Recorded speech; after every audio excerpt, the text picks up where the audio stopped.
21,000 কোটি টাকার তৃতীয় টার্মিনাল, কিন্তু পরিচালনার দায়িত্ব পাচ্ছে জাপানি কনসোর্টিয়াম।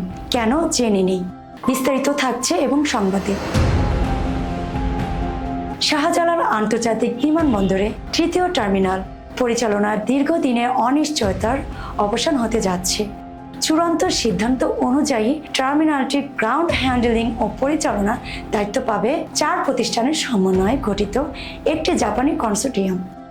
চুক্তি অনুযায়ী পরিচালনা থেকে অর্জিত রাজস্বের 73% পাবে জাপানি পক্ষ আর বাংলাদেশে পাবে 27%।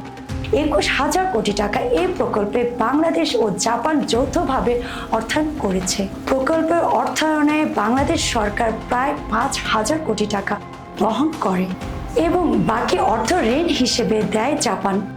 চূড়ান্ত চুক্তি হলে শীঘ্রই দ্বিতীয় টার্মিনাল চালুর পথ আরো সহজ হবে।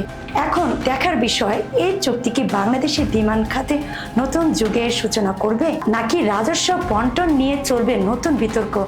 আমাদের জানান আপনাদের মতামত।